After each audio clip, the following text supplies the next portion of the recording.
What happens when the foundations of life begin to crumble? When the beliefs you inherited about success, morality, even happiness, start to feel hollow and artificial? This is where nihilism begins, not as a theory in books, but as an inner earthquake. It creeps in when silence becomes unbearable, when every achievement feels meaningless, and when the future no longer carries hope, but a question mark. Nihilism, at its core, is not an academic concept. It is a wound in the soul. For centuries, human beings found comfort in grand narratives. Religion gave us divine purpose, tradition told us where we belonged, and philosophy promised order in chaos. But as modernity advanced, many of these anchors loosened. Science explained the heavens without God. As technology connected us, yet deepened our loneliness, and capitalism promised freedom while chaining us to endless desire. What remains when these stories lose their grip? Void, cold, silent, and indifferent. This is the abyss Nietzsche spoke of when he proclaimed the death of God, an event not of celebration, but of mourning. The abyss of nihilism is not abstract. It manifests in our mental health crisis, in the quiet despair hidden behind curated social media profiles, in the rising numbers of young people struggling with anxiety and depression. Psychologists describe it as an existential vacuum, a state where life feels stripped of meaning, where motivation withers because the why is missing. Viktor Frankl, who survived the concentration camps, warned that meaninglessness is not merely sadness, it is spiritual suffocation. And many today are gasping for air. But the abyss is not new. Dostoevsky wrestled with it in his novels, painting characters who questioned whether, without God, morality itself would collapse. Camus confronted it in the myth of Sisyphus, asking whether life in its absurdity was even worth living. And Kierkegaard, long before them, described despair as the sickness that reveals the truth of existence. Across history, the abyss has always been present, a shadow following humanity as it outgrew its old gods and questioned the meaning of its own journey. And yet, there is something paradoxical about the abyss. It terrifies us precisely because it is honest. To stand before meaninglessness is to see the world stripped of illusions. No eternal script, no guaranteed destiny, no cosmic hand guiding your steps. It is the raw, unfiltered condition of life itself. As painful as it feels, it is also reality in its purest form. And in that exposure, in that nakedness, there is an opening. For if nothing is predetermined, then everything is possible. The first encounter with nihilism often feels like drowning. But if you stay with it long enough, you begin to notice something. The silence is not empty, but spacious. The abyss, while terrifying, is also fertile. It clears away false promises, hollow identities, and borrowed purposes. What remains is a blank canvas. And a blank canvas, though frightening, is also freedom. It is the moment you realize, if meaning is not given, then meaning can be made. So, we return to the essential question. When you stare into the abyss, do you see death, or do you see birth? Is nihilism the end of everything, or the chance to begin again on your own terms? The answer lies not in escaping the void, but in learning to dwell within it, to let its silence speak, to let its emptiness invite creation. This is not easy, but it is the first step from despair to freedom. Why does despair feel so heavy yet so strangely comfortable? When people encounter nihilism, many stop at its darkest point, as if the absence of meaning is a cage from which they can never escape. Despair has a peculiar power. It convinces us that nothing will ever change, that the emptiness we feel is permanent, that life itself is a cruel trick. But despair, like nihilism, is a story, and one that often blinds us from seeing what lies beyond. Philosophers have long understood this danger. Kierkegaard described despair as the sickness of the self, the condition of a soul unable to align with its own possibility. It is not simply sadness, but a deeper fracture, where one loses faith, not only in the world, but in oneself. Camus called this confrontation the absurd, the moment we realize the universe does not answer our longing for clarity. At that threshold, two choices emerge: surrender to despair, or confront the absurd with defiance. The modern world, however, makes despair strangely seductive. In an age where comparison never ends, where every scroll shows someone happier, richer, more fulfilled, the sense of inadequacy deepens. For many young people, nihilism is not philosophical, it is emotional exhaustion. It is the burnout that comes from chasing goals society tells them to pursue, only to find them hollow. In such exhaustion, despair feels like the only honest response. Why try when nothing matters? Why hope when the world seems indifferent? But despair is also deceptive. It gives the illusion of truth, while actually being a form of paralysis. To say nothing matters can feel liberating at first, a release from pressure, expectations, and demands. Yet if left unchecked, it hardens into apathy. Apathy, unlike freedom, shrinks the soul. It prevents growth, prevents risk, prevents the very act of living. In this way, despair masquerades as clarity, when in truth it is stagnation. Psychologists warn that when despair takes hold, it often manifests in subtle ways. Loss of motivation, self-isolation, the quiet withdrawal from life's possibilities. This is why nihilism is so often mistaken for depression. They are not identical, but they overlap. Both are marked by a collapse of purpose, and both require the courage to look beyond the immediate void, to see that meaninglessness is not the final word, but the starting point for something new. The seduction of despair is strong because it feels easier than responsibility. If life has no meaning, then we no longer have to create one. If nothing matters, then nothing can disappoint us. But that comfort is a trap, strips away not only pain, but also joy, possibility, and growth. True freedom is not found in surrendering to despair, but in moving through it, in facing the void without collapsing into its shadows. So, when despair whispers that the abyss is endless, we must ask, is that voice telling the truth, or only echoing our fear? To live within nihilism is not to remain paralyzed in darkness, but to realize that despair, though powerful, is only a stage. And like all stages, it can be passed through. The abyss is deep, yes, but it is not infinite. Beyond despair, there is still freedom. What if the moment you thought was the end became your first step? The turning point in every story of rescue from nihilism is not an arrival, but a decision, a small, stubborn choice to respond rather than surrender. In the silence after despair, a flicker appears, a question, refusal, a tiny act that says, I will not let emptiness be the last word. This is the instant where meaning stops, feeling like something to be discovered, and begins to feel like something you can make. Philosophers gave names to this move. Sartre cut it to the bone with existence precedes essence. You are not born with a purpose stamped on your forehead. You write it by acting. Camus handed us the image of Sisyphus smiling, not because the rock is light, but because he forged dignity in the effort itself.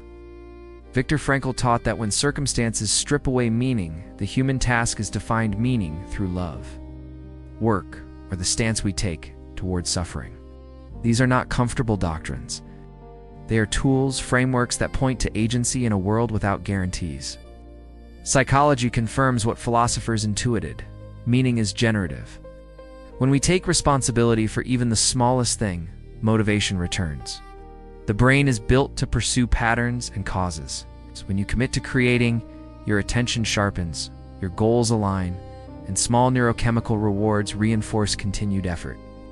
This isn't mysticism, it's the simple mechanics of habit, attention, and choice. Start small, and the machinery of purpose begins to turn. So what does that look like in practice? It can be painfully ordinary. A morning ritual, a project that will not be perfect, a promise to a friend kept. It can be the decision to learn one thing, to care for one person, to finish one piece of work. These micro-commitments are the scaffolding for larger meaning. Cinematically, imagine a dim bedroom light switching on, a hand opening a notebook, text appearing, a tiny life being rebuilt line by line. Meaning is rarely revealed in grand epiphanies. It is stitched in by daily acts. Creativity is the currency of this turning. When you treat life as a medium, something malleable, suffering can become material, mistakes become drafts, and identity becomes an ongoing project. Rewriting the story you tell about yourself is not denial, it's interpretation. Artists, entrepreneurs, parents, and activists all do this work. They transform contingency into narrative. By choosing how to narrate a loss, a failure, or a blank day, you reclaim power over it. You do not have to do this alone. Purpose often emerges inside relationships and communities. The teacher who shows up, the friend who listens, the team that depends on you. Accountability and mutual care amplify meaning. Obligations can be gifts because they connect you to something larger than private anguish. If despair isolates, creation connects. Nihilism says nothing matters. Commitment says, some things will matter because we make them matter together. If the first chapters were about the void and the danger of succumbing to it, this chapter is about movement, from passivity to authorship, from spectator to maker. The turning point is not dramatic fireworks, it's a steady choosing again and again. Tonight, choose one small thing you will be responsible for tomorrow. A page to write, a call to make, a walk to take. Plant that tiny flag in the emptiness. If you can stand there long enough, the abyss will stop being a prison and begin to feel like open ground. What does creating meaning actually look like when the lights go on and the work begins? Start small, a ritual, a habit, a promise kept to yourself, because meaning rarely arrives fully formed. It is assembled, piece by piece. If chapter 3 was the decision to make meaning, this chapter is about the scaffolding, the daily practices that convert intention into lived reality. Think of them as the architecture of a new life. Begin with tiny habits. The brain rewards repetition more than grand intention. Choose minimal, repeatable acts. 5 minutes of writing, one stretch at dawn, a single call to a friend, and anchor them to something you already do. This habit stacking turns willpower into routine. The act becomes lighter each time. And slowly, your identity shifts from someone who wonders to someone who does. Cinematically. This is the montage. A pen hitting paper, shoes on a doorstep, a kettle boiling, small scenes that build a life. Rituals make the ordinary sacred. Humans have always used ritual to mark transitions. Waking, working, grieving, celebrating. Create rites that mark your days. A cup of tea with deliberate attention. Lighting a candle before writing. A 5-minute walk without your phone, these signal to your nervous system that life has texture and rhythm. Rituals are not superstition. They are signposts that anchor subjective meaning in bodily practice. Use the body as an ally. Movement, breath, sleep, and nourishment are not moral niceties. They are the ground from which any sustained effort grows. Exercise sharpens focus. Nature soothes nervousness. Sleep consolidates learning and stabilizes mood. When the abyss feels loud, a walk in the morning or 30 deep breaths can be the first honest reply. The physical rhythms steady the mind so meaning can be built without collapsing under its own weight. Community and accountability magnify purpose. Private meaning is fragile. Communal commitments keep it alive. Find one person or a small group who will notice when you stop showing up. Share a modest goal publicly, finishing a chapter, learning a skill, helping for an hour each week, and let social responsibility pull you forward. Acts of service, teaching, or simply being present to someone else create stories larger than your private anxieties. Treat projects like experiments, not verdicts. Creativity repairs nihilism by turning contingency into craft.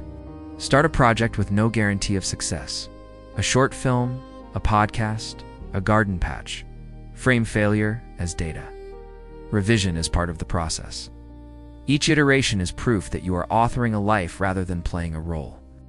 In visuals, drafts on a table, paint on fingers, a voice recorder left blinking evidence that you are trying, learning, and converting emptiness into form.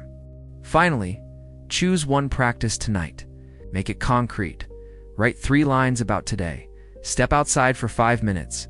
Call someone you care about, or make a tiny promise and keep it. Small, repeatable actions accumulate into a life that feels chosen, not given.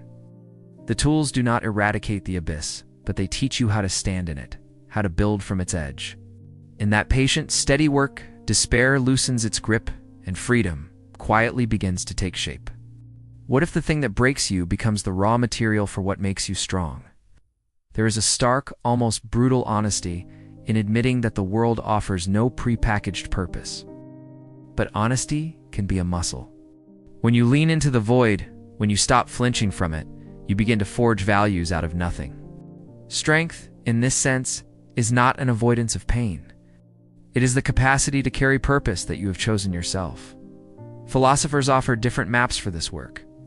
Nietzsche asked us to love our fate, amor fati, to say yes to life's facts, and make something from them. The Stoics taught that within external chaos lies our domain of judgment and action. Sartre insisted that freedom always arrives with responsibility. If nothing prescribes your meaning, then you must prescribe it. Together, these lessons form a simple promise. You may be thrown into an indifferent world, but you are not helpless. You can author values, and in doing so, become someone who can withstand hardship. Psychology shows how that transformation actually happens. Humans do not simply endure meaninglessness, they narrate around it. Through cognitive reframing, ritualized habits, and repeated commitments, our brains learn to locate reward and significance in chosen patterns. Post-traumatic growth research suggests that suffering can lead to deeper appreciation, closer relationships, and renewed priorities, not because pain is good, but because our response can change the shape of our lives.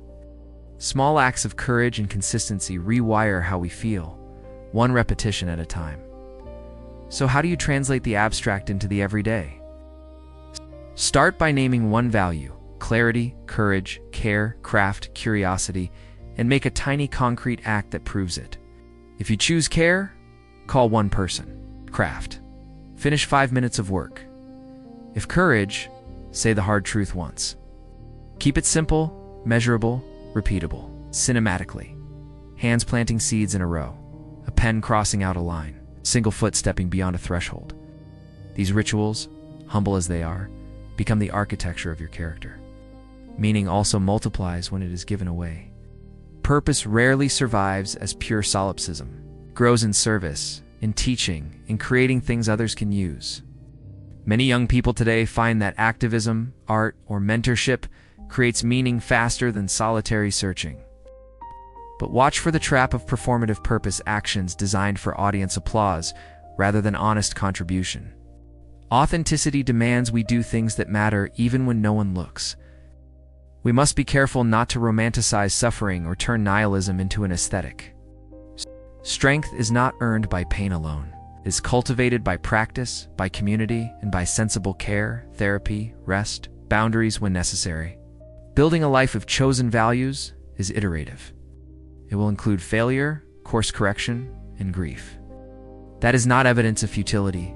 It is evidence of living. Treat this work like a craft. Apprentice yourself to it. Learn the tools. Keep the humility. Tonight, choose one value and a single small act that proves it. Plant a seed in the dark and water it tomorrow. The abyss will not vanish, but by embracing it, you can fill its emptiness with commitments that shape your days. This is how despair becomes muscle, how nothingness becomes the ground on which you stand, stronger, quieter, and quietly alive. What if the meaning you forge isn't meant to be private? Meaning rarely survives as a solitary flame. It grows when shared, argued over, and passed along. In the silence of the abyss, we begin alone. But meaning finds its richest form when placed into relationships, those small, messy spaces where promises are kept, hurts are healed, and projects outlast a single lifetime. Philosophers and psychologists both remind us that humans are inherently social creatures. Aristotle called us zoopolitikon, political animals who flourish in community. Viktor Frankl found purpose in love and service even within horror. Modern studies show that belonging, reciprocal care, and meaningful contribution predict well-being more reliably than status or possessions. In short, connection is not decoration for a meaningful life. It is often the scaffolding. This social turn has practical consequences. Commit to one honest relationship. Be the kind of friend who listens without fixing. The colleague who does the quiet work, the mentor who shows up. Small constancy turning up for rehearsal, answering a message. Keeping a promise accumulate into reputations and webs of trust. Cinematically, imagine a single chair at a table, then another, then a dozen. What started as loneliness becomes a council, a family, a movement. Meaning also multiplies when we build together. Collaborative projects, a community garden, a short film, a local club, a study group, turn private intention into shared legacy. These projects survive individuals. They carry values forward, teach skills to others, and create rituals new people can join. When you contribute honestly to something collective, you become part of a story larger than your immediate moods and doubts. There's courage and vulnerability here. To invite others into your questions is to risk judgment, but it's also the fastest route out of isolation. Vulnerability breeds empathy. Empathy breeds care. Care breeds sustained action. Resist the performance of purpose actions meant for likes or applause, and favor small, unglamorous commitments that matter when no camera is watching. You must also think about responsibility across time. Legacy isn't only grand monuments. It is the habits, stories, and practices you leave behind. How you taught, how you repaired harm, how you treated someone when they were down. Think like a gardener. Plant things you may never live to see fully grown. That orientation softens urgencies, pressure, and invites patience, stewardship, and humility. Tonight, choose one social act. Call someone who mattered. Offer help without being asked. Join a project. Or write a note to a future self explaining what you value. These are tiny investments in shared meaning. If nihilism opened the door by removing borrowed purpose, let the life you build now be a home others can enter. In that reciprocity, find the deepest reason to continue. What would your life be like if it had no edges? If mornings could unfold forever and mistakes could be postponed indefinitely? The thought itself feels hollow. The boundaries of life are what cut out shape from nothing. Finitude is not a limitation only. It is the frame that renders color, contrast, and urgency. To know you will end is, paradoxically, the clearest reason to begin. Across traditions, thinkers have pointed to this truth. The Stoics kept memento mori close, a reminder that every season passes so attention would sharpen and petty anxieties fall away. Heidegger named mortality the horizon that makes authenticity possible. Awareness of death nudges us from copying scripts toward choosing a life that truly belongs to us. These old voices converge on one practical insight: limitation focuses the eye. Modern life, however, works hard to blur the edges. Medicine, convenience, and a culture of perpetual novelty promise endless deferrals, the next job, the next relationship, the next reinvention. Social media shows us curated futures and forever youth. It trains the mind to expect continuity. But this flattening of time makes decisions feel optional and values drift. When the imminence of loss is hidden, meaning erodes into an endless docket of postponements. Yet scarcity is also a teacher. When time is finite, priorities must be chosen, and choosing is itself a creative act. The same things you give your limited hours to become the measure of who you are. A single hour spent listening to a friend, a single morning devoted to a craft, a single promise kept. These small allocations accumulate into character. Cinematically, a clock's second hand, steady and indifferent, becomes the metronome of a life lived on purpose. Psychology gives us a simple mechanism. Limitation shapes attention. Moments framed by their temporary nature are savored. Goals with deadlines are pursued. Relationships cherished. When we remember, they are time-bound. Practices like reflection, gratitude, and ritual are tools that turn passing time into lived depth. Finitude doesn't force joy, but it clarifies where joy might be found.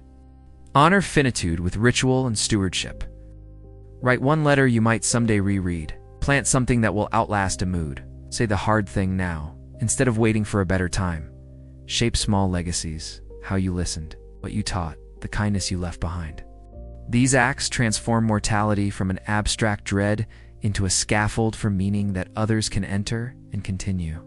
So tonight, let awareness sharpen rather than paralyze you. Name one thing you will stop postponing and do a modest, visible step toward it. 5 minutes of writing, a call, a promise you keep. Remember, the briefness of life is not cruelty alone. It is the reason each gesture matters. The fact you will end is the fact that makes this moment glow. What if transcendence doesn't need a creed? Imagine a moment so wide your private scripts fall away, a silence where your small self feels porous, something larger pulses through. Transcendence here is not a doctrine, it's an experience. The sense that you belong to a span of time, a web of life, an idea, or a beauty that outlasts your private anxieties.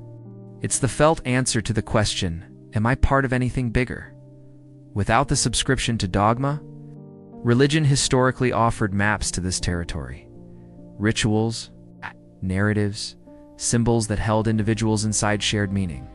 But long before and beyond institutions, mystics, poets, and philosophers pointed two non-doctrinal routes. William James describing varieties of religious experience, Emerson's insistence on the oversoul, or Buddhist practices that dissolve the boundary between self and world. These accounts show that the core of transcendence is not belief but shift, a change in attention, belonging, and felt orientation toward life. Psychology gives us language for the inside of that shift. Peak experiences, flow states, and awe all produce similar phenomenology. Reduced self-referential thinking, expanded time perception, a sudden certainty that something matters. Maslow and Csikszentmihalyi named these states and linked them to well-being. They repair the thread of meaning by showing how small acts can open vast inner rooms. Sociologists like Durkheim described collective effervescence, the way groups together can create transcendent warmth, reminding us transcendence is often social as much as private. So where do you begin practically? Start with attention. Nature, art, music, and disciplined attention are secular altars.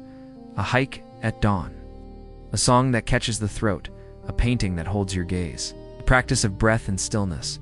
Each can shift the center of gravity from anxious self to present openness. Creative work and service perform the same magic. Making something with others or for others places your life into a narrative that exceeds personal angst. Simple, repeatable forms, a walk without a phone, a weekly meeting to build something with others. A contemplative pause before meals become rites that invite transcendence without theology. There are ethical payoffs and real dangers too. Experiencing the larger-than-self can soften cruelty, increase generosity, and anchor values beyond immediate gratification. But beware substitution. Ideology, fandom, tribal certainty can masquerade as transcendence while demanding obedience and denying nuance. True secular transcendence enlarges moral imagination, while substitutes close it. Discernment matters. Ask whether the practice expands your capacity for humility, empathy, and responsibility, or whether it narrows and polishes only your certainties. Our era also offers new tools from immersive art and VR to therapeutic research into psychedelics and neuroscientific insights into awe. These can be profound when used responsibly. Curated experiences, clinical settings, skilled guidance, and integration practices make them more than novelty. Equally, beware commodified spirituality sold as instant relief. Depth tends to come from repetition, community, and honest reflection, rather than one-off spectacle. Tonight, try one small experiment. Stand where the city thins a rooftop, a park bench, the edge of water, and let the sky do the work. Listen without planning what you'll take from it. Pick a song that moves you and sit with it, eyes closed, noting how the body changes. If you want to share the practice, invite one person to join you in a weekly little rite. Transcendence without religion asks nothing of you but attention and courage.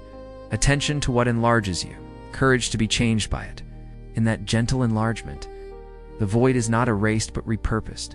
It becomes the room where you join something greater than your fear. What happens when the search for meaning collides with a world run by algorithms? In the digital age, we stand in a paradox, surrounded by infinite information, yet often more disoriented than ever. Social feeds scroll without end, AI answers with polished precision, and choice becomes limitless. But instead of clarity, many feel a quiet erosion of purpose, a new kind of nihilism, one generated not by philosophy, but by machines. Technology promised empowerment, yet it also builds a landscape where values flatten into data points. Likes, views, and shares become measures of worth, subtly replacing deeper standards of fulfillment. The result is an existential dissonance. When human attention is the product, meaning is outsourced to metrics. The individual risks dissolving into what Heidegger once called das Man, the anonymous crowd, now multiplied and automated by digital platforms. Artificial intelligence intensifies this test. If a machine can compose symphonies, diagnose illness, or even simulate philosophical reflection, what remains uniquely human? For some, this threatens the ground of meaning. If intelligence itself can be replicated, does that cheapen our own striving? But another reading is possible. AI can strip away illusions about superiority and force us to rediscover value not in competition, but in consciousness itself, the ability to feel, to care, to suffer, to love. Digital nihilism shows itself in subtler ways too.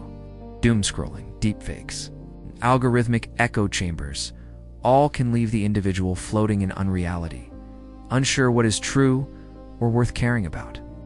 When everything is available, nothing feels weighty.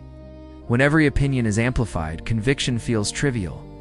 This is nihilism not as thunder but as background noise, a steady hum that numbs rather than terrifies.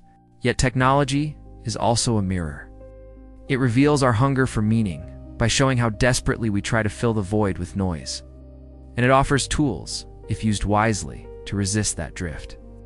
Communities built around shared learning, digital spaces for mindfulness, art created in collaboration with machines, these show that meaning is not erased by technology but reshaped. The key is intention, deciding whether tech serves your becoming or simply consumes your time. Philosophers like Albert Borgman and Shoshana Zuboff warn us, without reflection, technology turns life into a device paradigm, where everything exists only for efficiency and control. The antidote is to reclaim focal practices, activities pursued for their own depth rather than utility. Playing music, tending a garden, writing without an audience in mind.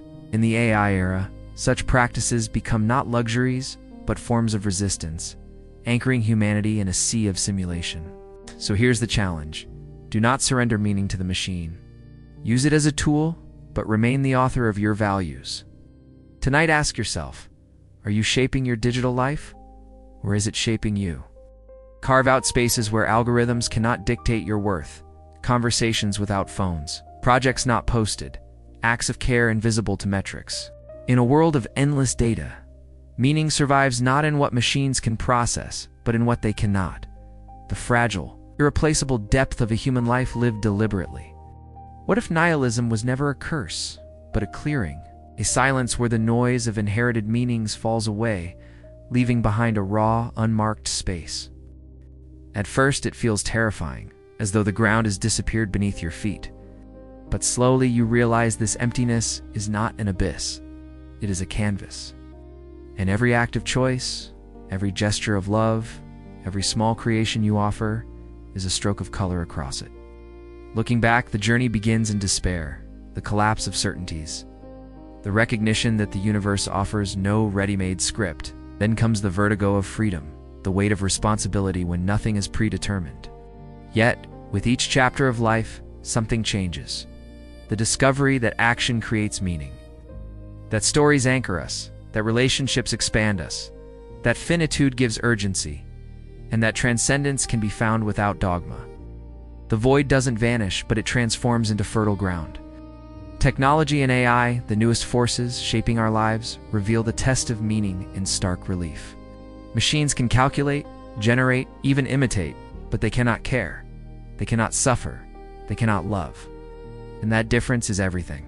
In the shadow of algorithms, we are reminded that meaning is not what can be optimized. It is what is chosen, nurtured, and lived. So what does freedom mean here, at the end of this path? It means to stop waiting for the world to hand you a purpose and to start shaping one from within. It means to accept that despair is not the opposite of hope, but its soil. That emptiness is not an enemy, but the space where your voice begins to matter. Each generation must face this task in its own way. For ours, the battle is against distraction, against the dulling hum of infinite feeds and instant rewards. But the solution remains timeless: to return to what is real, fragile, and human.